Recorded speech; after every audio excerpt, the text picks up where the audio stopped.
Hi everyone, this is Radhina. Welcome to Radhina Quants. So, இன்னைக்கு R2 series prelims session 15 பார்க்க போகிறோம். என்னால் முடிஞ்சப்போ நான் இந்த மாதிரி போர்ட் டீச்சிங் கொடுத்துறேங்க. அதாவது இந்த போர்டு வந்து ஆஃபீஸில் இருக்குது. ஆஃபீஸில் வர முடியாத டைமிங்கில் நான் வந்து OBS ஸ்டுடியோ, அதாவது பிபிடி ப்ரெசன்டேஷன் இருக்குல்ல, அதில் கொடுத்துட்டு ரெண்டுமே புரிஞ்சுக்க ட்ரை பண்ணுங்கள்.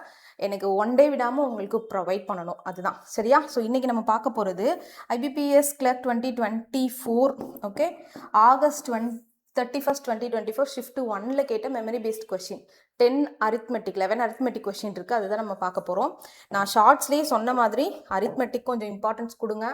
அப்ளிகேஷன் சம்ஸ் இல்லாமல் நீங்கள் எக்ஸாமை கிராக் பண்ணி போக முடியாது. ப்ரிலிம்ஸை வேணால் சிம்பிளிஃபிகேஷன் இதை வச்சு சமாளிக்கலாம், மெயின்ஸ்லாம் அரித்மெட்டிக் இல்லாமல் ஒன்றுமே பண்ண முடியாது.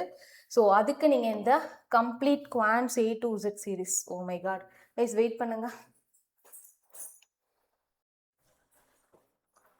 So quants A to Z series course, இந்த கோர்ஸ் கண்டிப்பாக உங்களோட அந்த ஆப்டிடியூட் ப்ரிப்பரேஷனில் ஒரு பெரிய கேம் சேஞ்சர் மாதிரி இருக்கும். டெஃபினட்டாக யூஸ் பண்ணிக்கோங்க. பைலிங்குவலாக இருக்கும். ஸ்பெஷலி நீங்கள் பிகினராக இருந்தீங்கன்னா கண்டிப்பாக இது உங்களுக்கு ஹெல்ப்ஃபுல்லாக இருக்கும். பேங்க், SSC, ரயில்வேஸ் என்ன எக்ஸாம்னாலும் டாபிக் வைஸ், டைப் வைஸ், இதுதான் நம்ம கோர்ஸோட ஸ்பெஷாலிட்டியே. ஸோ யூஸ் பண்ணிக்கோங்க. அண்ட் மெயின்ஸுக்கும் சைட் பை சைட் ப்ரிப்பேர் பண்ணுங்கள். அதுக்கு mains level 100 set data interpretation course இருக்குது, அதையும் யூஸ் பண்ணிக்கோங்க. அண்ட் காம்போ பேக் ரெண்டும் சேர்த்து இருக்குது. TNPSC ஆஸ்பிரன்ஸ்க்கான கோர்ஸ் இருக்குது. 60 days பிளானர் இருக்குது, அதையும் யூஸ் பண்ணிக்கோங்க. ஓகே, இது வந்து இன்னைக்கான உங்களுக்கான work out sum. Video pause பண்ணிக்கோங்க. ரொம்ப ஈஸியாக இருந்துச்சு. இது 2024 இந்த ஷிஃப்ட்டில் கேட்டிருக்காங்க. இதுக்கான ஆன்சர் என்ன வரும்ன்றதை மறக்காமல் எனக்கு கமெண்ட் செக்ஷனில் போஸ்ட் பண்ணுங்கள். நான் அடுத்த கொஷின் சால்வ் பண்ண ஆரம்பிக்கிறேன். ஓகே, ஸோ இன்னைக்கு செஷனுக்கான கொஷின் பார்க்கலாம். நேற்று கொடுத்த ஒர்க் அவுட் சம்மை நான் லாஸ்ட்டாக சால்வ் பண்ணி காட்டுறேன். இது பாருங்கள், question number 15. So 141. A and B can fill a tank in 20 and 25 hours. So A வந்து 20 ஹவர்ஸில் ஒரு டேங்கை ஃபில் பண்ணுது, B 25 ஹவர்ஸில் ஒரு டேங்க் ஃபில் பண்ணுது. அப்போ அந்த டேங்க் கெப்பாசிட்டி 100ன்னு வச்சுக்கலாம். ஸோ 20/100 நமக்கு 5 liters A ஃபில் பண்ணும், B வந்து 4 liters ஃபில் பண்ணும் respectively. Both are opened simultaneously and after some time B is closed and the tank is filled in 16 hours. அதாவது இந்த 16 ஹவர்ஸ்ன்றது என்ன, டோட்டலாக எடுத்துக்கிட்ட டைம்ப்பா, சரியா. மொத்தம் 16 மணி நேரம் இருந்திருக்கு. இதில் என்ன இருக்குது, இனிஷியலாக A and B ரெண்டு பேரும் ஓப்பனில் இருந்திருக்காங்க. கொஞ்ச நேரம் கழித்து B க்ளோஸ் ஆகிட்டு A மட்டும் ஓப்பனில் எடுத்திருக்காங்க. இவங்க ரெண்டு பேரும் டோட்டலாக எடுத்துக்கிட்ட டைம் தான் பார்த்தீங்கன்னா 16 hours. ஓகே, இப்போ எவ்வளோ இங்கே பாருங்களேன், என்ன கேட்குறாங்க, find the time for which A works alone. A மட்டும் தனியாக எத்தனை மணி நேரம் ஃபில் பண்ணியிருக்கோம். இந்த 16ன்றது B ஃபில் பண்ணி, அதாவது B க்ளோஸ் பண்ணதுக்கு அப்புறம் வர 16 கிடையாது, டோட்டலாக எடுத்துக்கிட்ட டைமே 16 hours. இதில் AB ரெண்டு பேரும் சேர்ந்து கொஞ்சம் நேரம் வேலை ஓப்பன் ஆகிட்டு B க்ளோஸ் ஆனதுக்கப்புறம் A மட்டும் ஓப்பன் ஆகிட்டுருக்கும். அப்போது A மட்டும் தனியாக எவ்வளோ நேரம் ஓப்பன் ஆகிடுச்சுன்னு கேட்குறாங்க. அப்போ நல்லா கவனிங்களேன், இந்த 16 ஹவர்ஸ்லையும் ஏதோ ஒரு பைப் ஆனில் இருந்திருக்கணும்ல, அது எந்த பைப், இந்த டோட்டல் 16 ஹவர்ஸ்லையும் பைப் A வந்து ஆனில் இருந்திருக்கும். அப்போ அந்த டோட்டல் 16 ஹவர்ஸில் பைப் A எவ்வளோ வாட்டர் ஃபில் பண்ணியிருக்குன்னு சொல்ல முடியுமா? சொல்ல முடியும். ஏன்னா இங்கே நம்ம கண்டுபிடிச்சிருக்குது என்ன, A 1 ஹவரில் 5 லிட்டர் ஃபில் பண்ணும். அப்போ 16 ஹவர்ஸில் A எவ்வளோ லிட்டர்ஸ் ஃபில் பண்ணியிருக்கும், 80 liters. டோட்டலாகவே 100 liters இருக்குது நம்ம டேங்கோட கெப்பாசிட்டி. இந்த 100 லிட்டர்ஸில் A அலோன் 80 liters ஃபில் பண்ணிருச்சு. அப்போ B எவ்வளோ லிட்டர்ஸ் ஃபில் பண்ணியிருந்துருக்கணும், அந்த ரிமைனிங் 20 யார் ஃபில் பண்ணியிருப்பா, B, கரெக்டா. அப்போ B இந்த 20 லிட்டர்ஸை ஃபில் பண்ண எடுத்துக்கிற டைம் என்ன இருக்கும், B எடுத்துக்கிற டைம் என்ன இருக்கும், இந்த 20 லிட்டர்ஸை B வந்து 1 மணி நேரத்துக்கு 4 லிட்டர் ஃபில் பண்ணும். அப்போ 4 ஃபில் பண்ணால் நமக்கு 5 hours எடுத்திருக்கும், சரியா. அப்போ டோட்டல் 16 ஹவர்ஸில் B அலோன், B எவ்வளோ நேரம் வேலை பார்த்துருக்கு, 5 hours வேலை பார்த்துருக்கு. அப்போ ரிமைனிங் இருக்குது, அதாவது இந்த 5 ஹவர்ஸில் A and B ரெண்டு பேருமே சேர்ந்து வேலை பார்த்துருப்பாங்க, சரியா. இந்த 5 அப்படிங்கிறது என்னென்னா, A and B ரெண்டு பேரும் சேர்ந்து 5 hours வேலை பார்த்துருப்பாங்க. அதுக்கப்புறம் B க்ளோஸ் ஆகிடுறாங்க. அப்போ ரிமைனிங் 11 hours A அலோன் வேலை பார்த்துருப்பாங்க. இதை நீங்கள் போட்டு டேலி பண்ணி பாருங்கள், டோட்டல் இது வரும். அதாவது A and B ரெண்டு பேரும் சேர்ந்து 5 hours வேலை பார்த்தாங்கன்னா 1 மணி நேரத்துக்கு இவங்க 5, இவங்க 4, 9, 5 into 4 நமக்கு 45 கிடைக்கும். அடுத்து A அலோன் 5 liters ஃபில் பண்ணுவாங்களா, 11 into 5 55, ரெண்டு ஆட் பண்ணிங்கன்னா 100 liters கிடச்சிரும். புரியுதா? ரொம்ப ஈஸி. இதில் நீங்கள் நோட் பண்ண வேண்டிய விஷயம், இந்த 16 மணி நேரத்துக்கும் எந்த பைப் ஓப்பனில் இருந்திருக்குன்னு பாருங்கள். அந்த 16 ஹவர்ஸில் அந்த தனியாக அந்த பைப் எவ்வளோ ஃபில் பண்ணுச்சுன்னு கண்டுபிடிங்க. 80 லிட்டர்ஸ். அப்போ டோட்டல் 100ல் 80 லிட்டர்ஸ் ஃபுல்லாக ஏ ஃபில் பண்ணியிருக்கு. அப்போ ரிமைனிங் 20 லிட்டர்ஸை பி ஃபில் பண்ணியிருக்கு. அப்போ பி எவ்வளோ நேரம் அதை எடுத்துருக்கும் அப்படின்னா 5 மணி நேரம். அப்போ இனிஷியலாக ஏ அண்ட் பி 2 பேரும் சேர்ந்து 5 ஹவர்ஸ் ஓப்பனில் இருந்திருக்காங்க. அப்புறம் லாஸ்ட்டில் 11 ஹவர்ஸ் வந்து ஏ மட்டும் ஓப்பனில் இருந்திருக்காங்க. நெக்ஸ்ட் கொஷின் போகலாமா? Question number 142. Average of 4 numbers is 52. So இந்த மாதிரி ஆவரேஜ் 4 number 52ன்னு சொன்ன உடனே அந்த 4 நம்பர்ஸோட சம் எழுதிடணும்ப்பா. சரியா? ஆவரேஜ்னாலே நமக்கு ஆவரேஜ் தான் கொடுப்பாங்க. அதை வச்சு நம்மளால எதுவுமே ப்ரொசீட் பண்ண முடியாது. அந்த சம்மை கொண்டு வந்து தான் ப்ரொசீட் பண்ணுவோம். இப்போ அந்த 4 நம்பரை நான் வந்து ஏபிசிடின்னு எடுத்துக்கிறேன். சரியா? ஒரு எக்ஸாம்பிளுக்கு உங்களுக்கு புரியணுன்றதுக்காக சொல்கிறேன். இந்த 4 நம்பர்ஸோட சம் நம்ம கண்டுபிடிக்க போகிறோம். என்ன பண்ணணும்? ஆவரேஜ் 52னா அதை 4ஆல் மல்டிப்ளை பண்ணுங்கள். 4 நம்பர்ஸ் அப்படின்றனால நமக்கு என்ன கிடைக்கும்? 208 கிடைக்குமா? எஸ். இது லீஸ்ட் நம்பர், இது லாஸ்ட் நம்பர், ஹையஸ்ட் நம்பர்னு வச்சுக்கலாம். இங்கே பாருங்க, the highest of them is 65 and the average of the highest and lowest is 51.5. இப்போ பாருங்க, நான் இதே வச்சுக்கிறேன், இதை லீஸ்ட்னு வச்சுக்கிறேன். ஓகே, இது ஹையஸ்ட் நம்பர்னு வச்சுக்கிறேன். இந்த ரெண்டோட ஆவரேஜ் 51.25ன்னு கொடுத்துருக்காங்க. அப்போ அந்த ரெண்டோட சம் சொல்லிட முடியுமா? சம் என்னவா இருக்கும்? இதை 2ஆல் மல்டிப்ளை பண்ணும். 2ஆல் மல்டிப்ளை பண்ணால் என்ன கிடைக்கும்? 103 கிடைக்கும். ஓகே, அப்போ நல்லா கவனிங்க. லீஸ்ட் அண்ட் ஹையஸ்ட் இது ரெண்டோட சம் தெரிஞ்சிருச்சு, டோட்டலோட சம் தெரிஞ்சிருச்சு. அப்போ இதுலேருந்து இதை மைனஸ் பண்ணால் நமக்கு பி அண்ட் சி அந்த மிடில் இருக்க நம்பரோட சம் தெரிஞ்சிடும். இன்னொன்று என்ன சொல்லிட்டாங்கன்னா, ஹையஸ்டோட வேல்யூ 65ன்னு கொடுத்துட்டாங்க.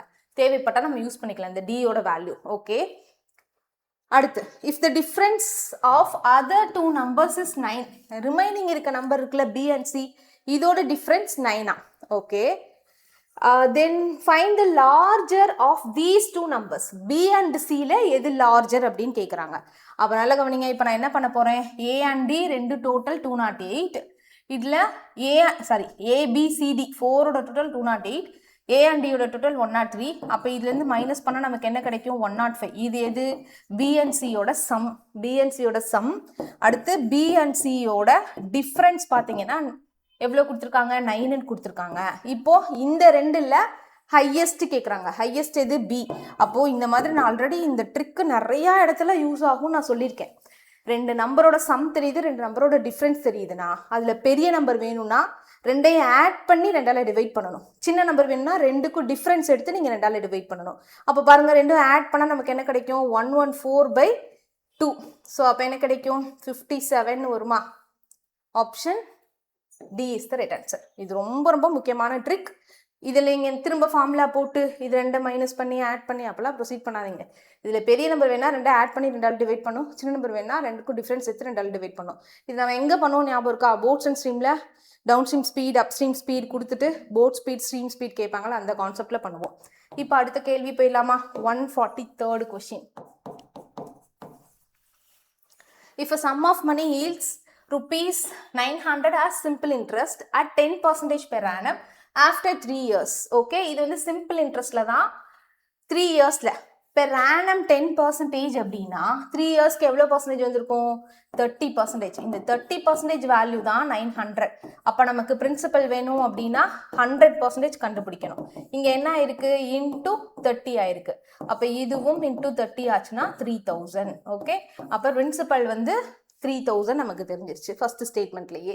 If the same sum of money will yield how much compound interest at 20% per annum in the same time?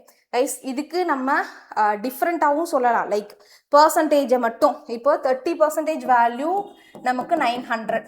ஓகேவா? இப்போ பிரின்சிபலே சொல்லாமல் டைரக்டாகவும் சொல்ல முடியும். டைரக்டாக எப்படி சொல்கிறது? அதே பிரின்சிபலுக்கு compound interest 20% per annum same இயர்ன்றாங்க 3 இயர்ஸ்க்கு. அப்போ நம்ம இந்த 20% வச்சு குமுலேட்டிவ் பர்சன்டேஜ் கண்டுபிடிச்சும் ப்ரொசீட் பண்ணலாம். எனக்கு கேட்டால் அது கொஞ்சம் கேல்குலேட்டிவாக ஃபீல் ஆகும். எனக்கு அப்படி கேல்குலேட்டிவாக ஃபீல் ஆகுது, அப்படின்னு நான் உங்களுக்கு சொல்லித்தரேன். இது எப்படின்னா டக்குன்னு இந்த ஸ்டெப்லேயே நம்ம பிரின்சிபல் கண்டுபிடிச்சிட்டோம். இதுலேருந்து நம்ம என்ன பண்ண போகிறோம்? காம்பவுண்ட் இன்ட்ரெஸ்ட் 3 இயர்ஸ்க்கு 20%க்கு 331 மெத்தட் யூஸ் பண்ணிடலாம்ல. இதுலேருந்து 20% கேல்குலேட் பண்ணுங்க. அப்போ என்ன கிடைக்கும்? 600 இதுலேருந்து 20%, 120, இதுலேருந்து 20%, 36, ஓகே சாரி 24, 10%. ஸோ 3 தடவை 20% கண்டுபிடிக்கணும். Into 3 into 3 into 1. ஸோ இது 1800 வரும், இது 360 கிடைக்கும். இங்கே 24 வரும். 481184. என்ன கேட்டால் இதுதான் எனக்கு ரொம்ப கேல்குலேட்டிவாக எல்லாமே ஈஸியாக இருக்குது. பிரின்சிபலை கண்டுபிடிச்சி காம்பவுண்ட் இன்ட்ரெஸ்ட் கண்டுபிடிக்கிறது. இன்னொரு விதமாக எப்படி பண்ணலாம் அப்படின்னா, ட்ரிக்கில் என்னன்னா, ஸோ 30% அப்படிங்கிறது நமக்கு சிம்பிள் இன்ட்ரெஸ்ட்டில் கிடைச்ச குமுலேட்டிவ் பர்சன்டேஜ் 900 கிடைக்குது. இப்போ நான் effective percentage for 3 years 20% compound இன்ட்ரெஸ்ட்க்கு கண்டுபிடிக்க போகிறேன். 2 yearsக்கு நான் ஆல்ரெடி உங்களுக்கு ஒரு ட்ரிக் சொல்லியிருக்கேன்ல. 20%னா அது கூட 100 ஆட் பண்ணுங்க, 120, இதை விட்டுருங்க, 12 square 144, இதில் 100 விட்டுருங்க, 44%. இதுதான் 20% காம்பவுண்ட் இன்ட்ரெஸ்ட் 2 yearsக்கான குமுலேட்டிவ் பர்சன்டேஜ். திரும்ப இது கூட ஒரு 20%, என்னது அடுத்த 3rd yearக்கானதை இப்போ சக்சஸிவ்ல நம்ம போட போகிறோம். போட்டால் என்ன கிடைக்கும்? 44 + 20 + 44 × 20/100 வரும். ஸோ 15. அடுத்து இங்கே நமக்கு 64 + இங்கே நீங்கள் 5ஆல் கேன்சல் பண்ணீங்கன்னா 8.8 வருமா? எஸ், 8.8 கிடைக்கும். அப்போ இது ரெண்டு நீங்கள் ஆட் பண்ணீங்கன்னா உங்களுக்கு 72.8% வரும். ஸோ இப்போ நீங்கள் என்ன பண்ணணும், இது 3 yearsக்கான ஓகே 20% கரெக்ட், 3 yearsக்கான குமுலேட்டிவ் பர்சன்டேஜ். ஓகேவா? 3 yearsக்கான குமுலேட்டிவ் பர்சன்டேஜ் கிடைச்சிருச்சுல. இப்போ நம்ம சேம் சம்முன்னு சொன்னால 30% வேல்யூ நமக்கு 900. இப்போ 72.8% வேல்யூ என்னன்னு சொன்னால் நமக்கு ஆன்சர் கிடைச்சிடும். இங்கே இன்டூ 30 ஆயிருக்கா? அப்போ இதுவும் இன்டூ 30 ஆகும். இந்த 0 இது கூட கேன்சல் ஆயிரும். 728 நீங்கள் 3 times போடணும். 2184 அதே வேல்யூ தான் வருது. சரியா? இப்படியும் போடலாம்.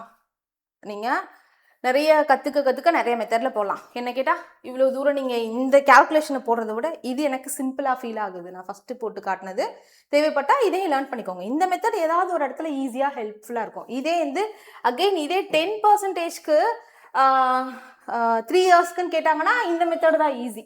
சரியா? இதை கொஞ்சம் ஈஸியாக போட்டுடலாம். வேல்யூஸை பொறுத்து நமக்கு மெத்தட் சேஞ்ச் ஆகும். நெக்ஸ்ட் கொஸ்டின் போயிடலாம்.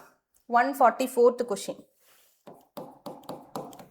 A boat can cover a distance of 14 km upstream and 10 km downstream in 4 hours. Okay, 10 km upstream and 10 km downstream in 3 hours. இதுக்கெல்லாம் நிறைய ட்ரிக் நான் சொல்லியிருக்கேன் வீடியோ கோர்ஸில், போய் பாருங்க.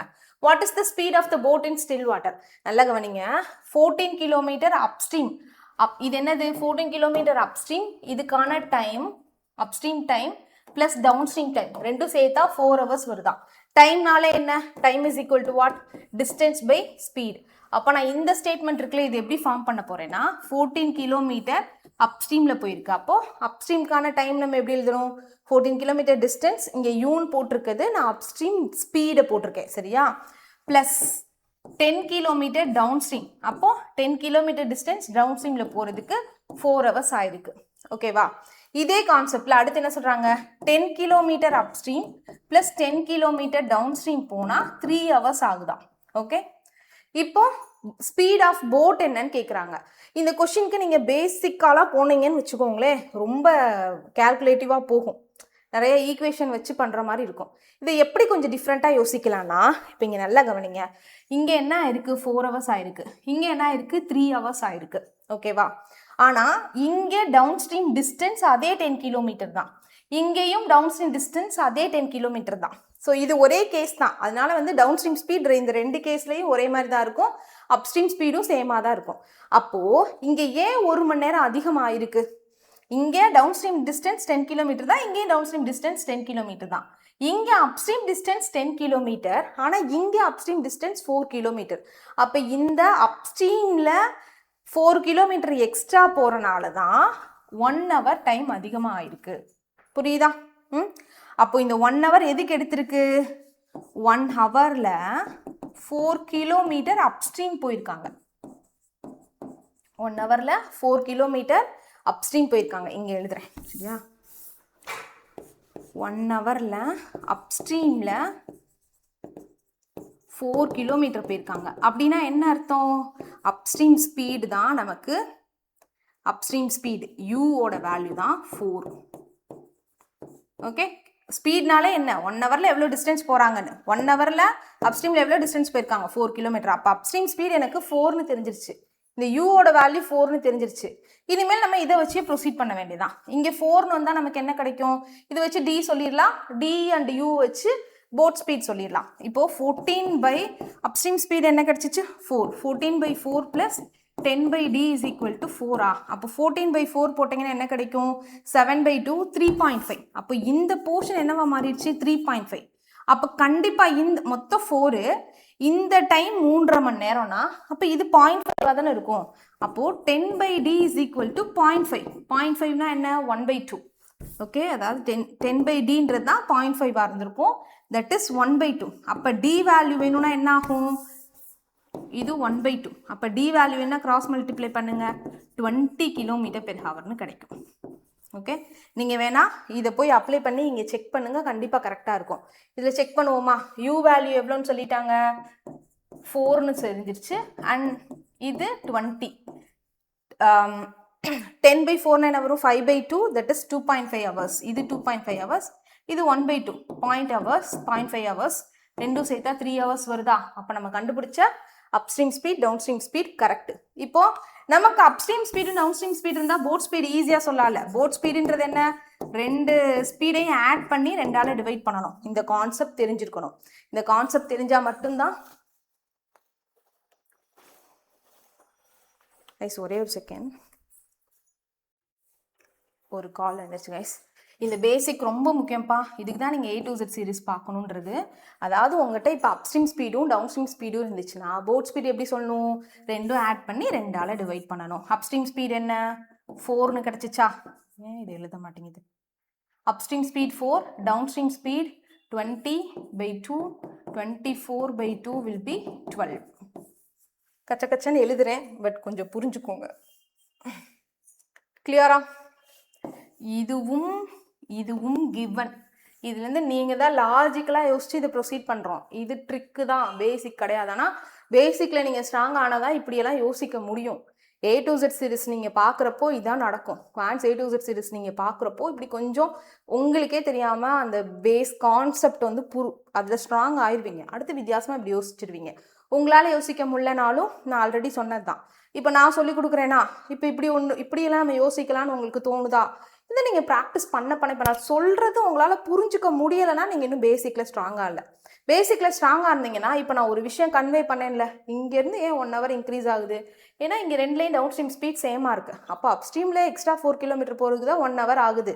இந்த சொல்கிறத உங்களால் புரிஞ்சுக்க முடிஞ்சிச்சுன்னா நீங்கள் ஃபீல் பண்ணாதீங்க. நீங்கள் இதே நிறைய ப்ராக்டிஸ் பண்ண குவான்ஸில் ஸ்ட்ராங் ஆயிடுவீங்க. இப்போ நான் சொல்கிறதும் புரியலைன்னா பேசிக் ப்ளீஸ் A to Z சீரிஸை போய் ஃபுல்லாக பாருங்கள். அச்சோ, ஆல்ரெடி டைம் ஆயிடுச்சு. இன்னைக்கு நிறைய சொதப்பிச்சு. நான் ஃபஸ்ட்டு அந்த OBS ஸ்டூடியோ PPT ப்ரெசன்டேஷனில் தான் பண்ணலான்னு எடுத்தேன். அதில் கேமராவை அட்ஜஸ்ட் பண்ணி ட்ரை பண்ணுறதுக்குள்ளே ரொம்ப டைம் ஆயிடுச்சு. சரி ஓகே, நம்ம இதுலேயே போர்ட்லேயே ட்ரை பண்ணிடலான்னு போர்டுக்கு வந்து ஆன் பண்ணால் அதில் கொஞ்சம் நிறைய சிக்கல்ஸ் ஸ்டார்ட் ஆகி ஆஃப் ஆயிடுச்சு. The respective ratio between the speed of a bike, car and a cycle is 5:9:4. Okay, bike, car and cycle 5:9.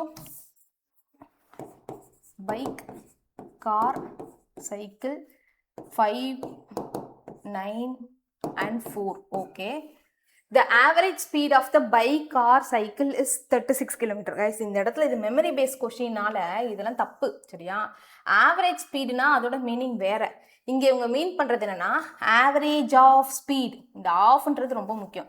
Average of ஸ்பீடுனா ஒரு அர்த்தம், ஆவரேஜ் ஸ்பீடுனா இன்னொரு அர்த்தம் சரியா. ஆவரேஜ் ஸ்பீட்னா என்னென்னு நான் டைம் டிஸ்டன்ஸ் ஸ்பீட் அதில் கிளியராக மென்ஷன் பண்ணியிருப்பேன், சொல்லியிருப்பேன். இது வந்து average of speed of the bike, car, cycle is 36 km சரியா. இப்போ இவங்க ஸ்பீடை நான் 5x வச்சிடுறேன், இவங்க 9x, இவங்க 4x. இப்போ இந்த 3 பேரோட சம் என்ன வரும் இன் டேர்ம்ஸ் ஆஃப் எக்ஸில்.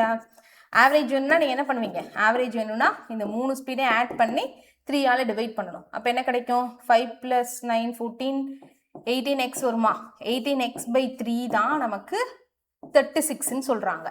சரியா? அப்போ எக்ஸ் வேல்யூ சொல்லிடலாமா? இங்கே 1 டைம், இங்கே 2 டைம், x = 6.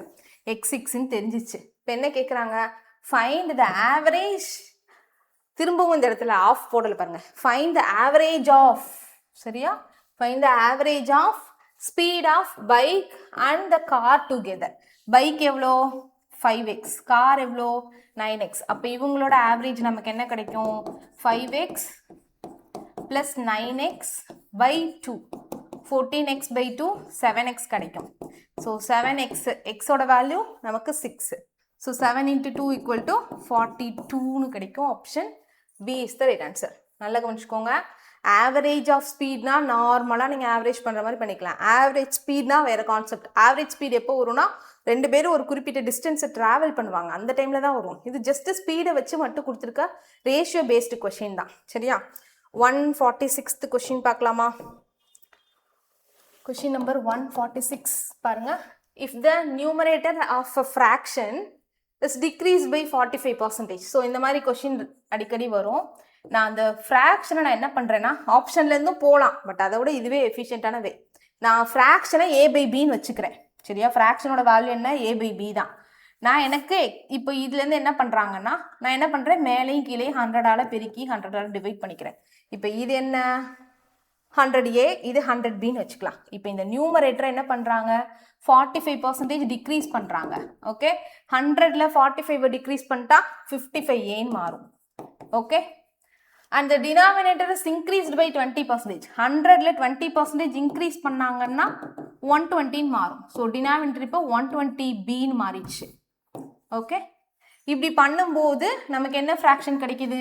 121/120 கிடைக்குதான். அப்போ இந்த a/b ஃப்ராக்ஷன் என்னன்னு நம்ம சொல்லணும், அவ்வளோதான்.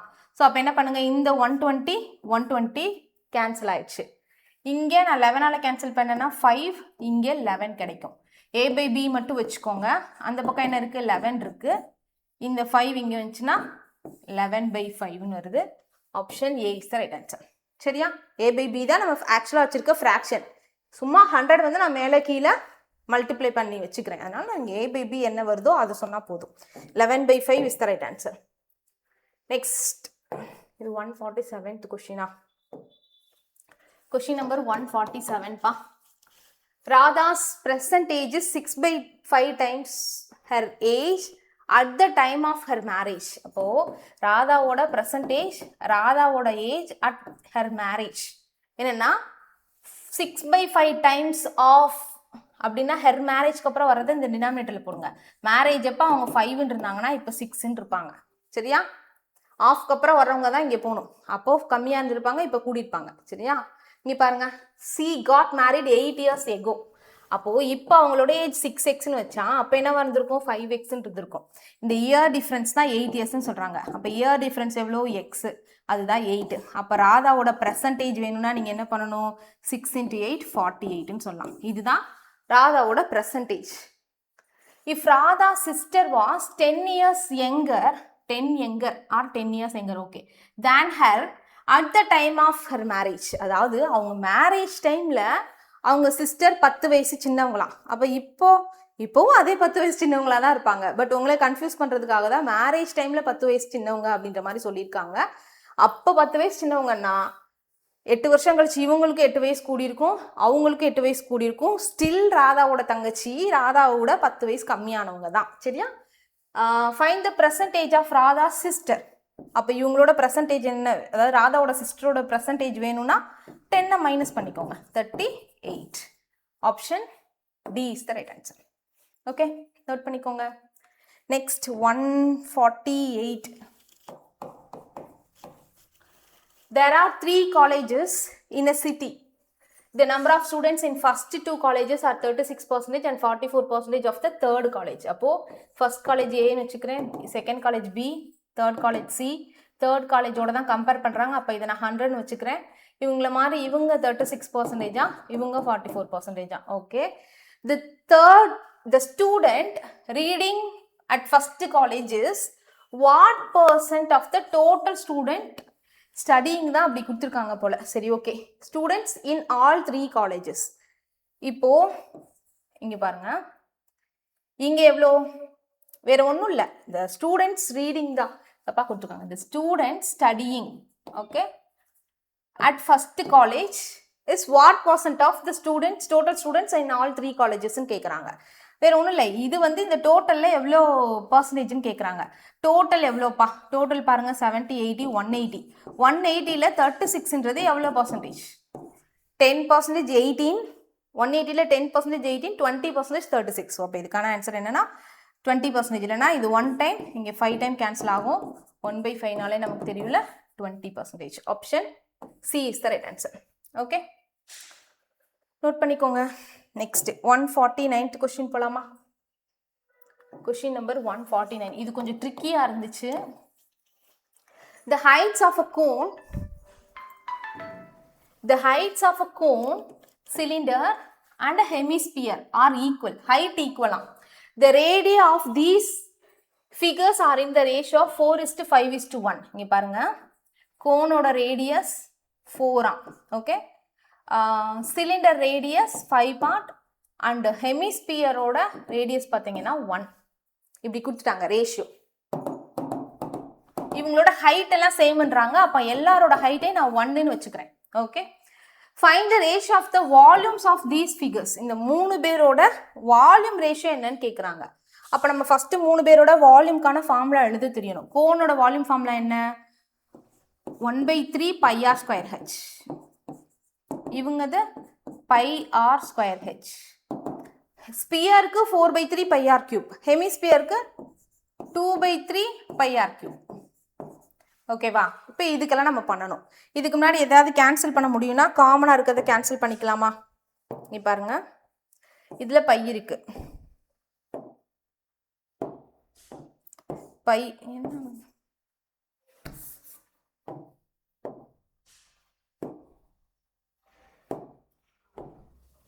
பை கேன்சல் பண்ணுறேன். இங்கேயும் பை இருக்குது, இங்கே 3லையுமே பை காமனாக இருக்குது. கேன்சல் பண்ணிடலாம். 3ல 6 காமனாக இருக்கலாம் மேம், கேன்சல் பண்ணலான்னா அப்படி பண்ணக்கூடாது. ரேஷியோவில் இருக்காங்கல்ல. இப்போ ஃபார் எக்ஸாம்பிள் இவங்க 6 இவங்களோட 4 சென்டிமீட்டர், 5 சென்டிமீட்டர், 1 சென்டிமீட்டர்னு வச்சுக்கிறேன். சப்ஸ்டியூட் பண்ணுங்க. 1/3 இன்ட்டு r²ன்றது r வேல்யூ 4 கோனுக்கு. அப்போ 4² 16. ஹெச் வேல்யூ 3 பேருக்குமே ஈக்குவல்னு சொல்லிட்டாங்க. அதனால நான் ஹெச்சோட வேல்யூவை நான் 1ன்னு எடுத்துக்கிறேன். ஓகே, r² இங்கே r எவ்வளோ? 5. ஸோ 25 வந்துடும். ஹெச்சோட வேல்யூ 1 இஸ் 2. இங்கே 2/3 இருக்கு. ஆர் வேல்யூ இங்கே 1² 1 தான் வரும். ஸோ இதுக்கப்புறம் பாருங்க, தெரியுதா இந்த இதில் எழுதுறது?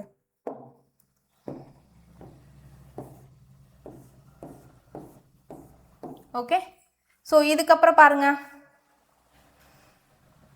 இங்கே 3 இருக்கு denominator.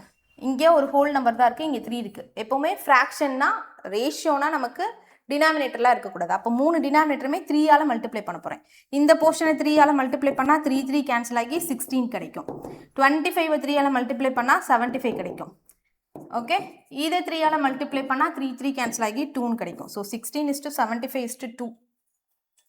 Option B is the right answer. So இதை இப்படி தான் ப்ரொசீட் பண்ணணும். வேறு எப்படி பண்ணாலும் தப்பாக வரும். நமக்கு இந்த கான்ஸ்டன்ட் டேர்ம்ஸ் எல்லாமே வந்து இங்கே ஒரு மாதிரி இங்கே ஒரு மாதிரி இருக்கிறனால அதுக்கேற்ற மாதிரி தான் நீங்கள் ரேஷியோ கொண்டு வரணும். சரியா? இந்த கொஸ்டினை இப்படி அப்ரோச் பண்ணுங்கள். நெக்ஸ்ட் கொஸ்டின் போகலாமா?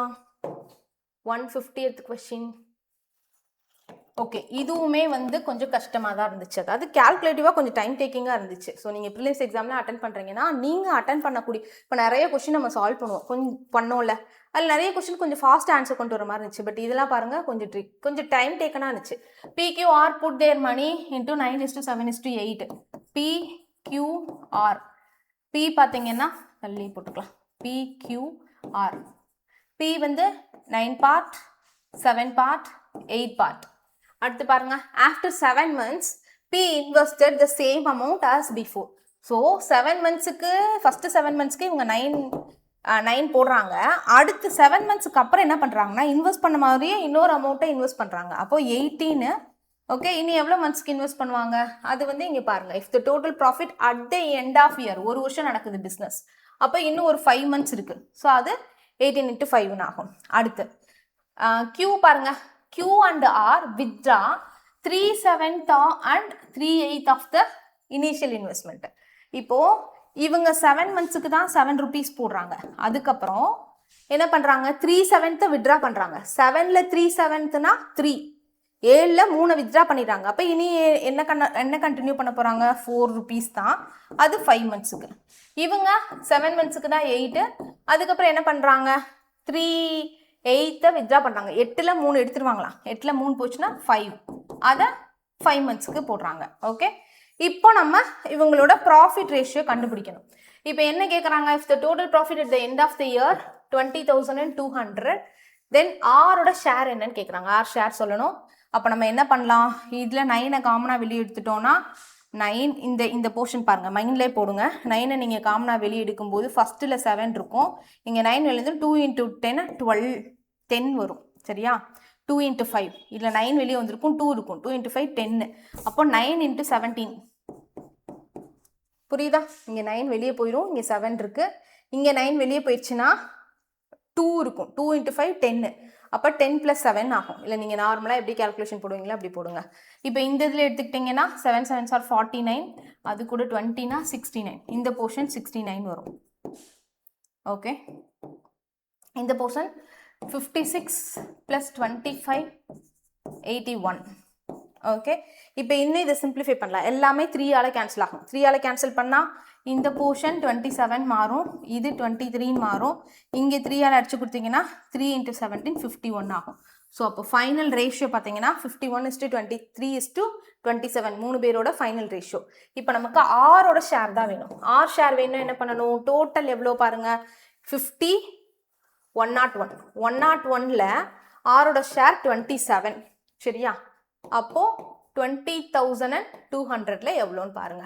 1 டைம் இங்கே 200 times, so 5400, 5400. Option D is the right answer. Okay, கிளியரா? சரி, ஓகே. ஸோ இன்னைக்கான ஒர்க் அவுட் சம் ஸ்டார்டிங்லேயே காமிச்சிருக்கேன், அது போய் பாருங்க. பிளர் ஆகுதா, அச்சோ.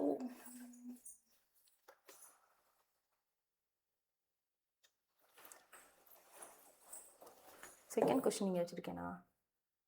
ஓகே, இதெல்லாம் நேற்று நான் உங்களுக்கு கொடுத்த ஒர்க் அவுட் சம். ரொம்ப கம்மியான பர்சன்ஸ் தான் சால்வ் பண்ணி ஆன்சர் போட்டீங்க. கொஞ்சம் இன்வால்வ் ஆகுங்க, ப்ராக்டிஸ் டெய்லி பண்ணுங்க, அப்போ தான் அரித்மெட்டிக்கில் ஸ்ட்ராங் ஆக முடியும். The perimeter of a square is equal to the circumference of a circle. Okay, perimeter of a ஸ்கொயர்னா நம்ம 4a which is equal to 2πr. Okay, if the area of the circle is 1386 meter square, pi r square value 1386, pi value 22/7, r square equal to 1386. Cancel பண்ணுமா, சும்மா 11 வச்சு cancel பண்ணுங்க. Remaining 228, 1386 126ன்னு வருது. Again இதை வச்சு நீங்கள் கேன்சல் பண்ணிங்கன்னா 63. அப்போது ஆர் ஸ்கொயர் வேணும்னா 63 நம்ம எப்படி எழுதலாம், 9 × 7, இந்த ஒரு 7 மல்டிப்ளை ஆகும். அப்போ ஆர் வேல்யூ 9க்கு ஸ்கொயர் ரூட் எடுத்தோம்னா 3, 7 × 7க்கு ஸ்கொயர் ரூட் எடுத்தா, ஸோ ஆர் வேல்யூ நமக்கு 21 கிடச்சிருச்சு. அப்படியே இங்கே வாங்க, 1 டைம் இங்கே 2 time, so 2a equal to 22/7 × 21. R value 21ல் இது வச்சு இங்கே கேன்சல் பண்ணிங்கன்னா 11, 1 டைம் இங்கே கேன்சல் பண்ணிங்கன்னா 3 டைம்ஸ். ஸோ அப்போ ஏயோட வேல்யூ 33. Okay, A value 33. என்ன கொஸ்டின் கேட்டிருக்காங்க, find the side of the square. Side of the square தான் நமக்கு 33 கிடச்சிருக்கு. Option C is the right answer. Very simple. இங்கே ஏரியா, அதை வச்சு ஆர் கண்டுபிடிக்கிறோம், அந்த ஆரை கொண்டு வந்து இங்கே சப்ஸ்டியூட் பண்ணி ஏ கண்டுபிடிக்கிறோம். ஓகே, நெக்ஸ்ட் நேற்று கொடுத்த சம்மில் second question. A train crosses a platform in 24 seconds traveling at a speed of 60 km/h. If the length of the train is 150 meter, then the length of the platform is very simple ஆன question பா. Distance equal to what? Speed into time. இப்போ ட்ரெயின்ன்ற concept. ஒரு train வந்து என்ன பண்ணுது, ஒரு பிளாட்ஃபார்மை cross பண்ணுது. அப்போ டிஸ்டன்ஸ் என்ன எடுத்துக்கணும், ட்ரெயினோட லென்த்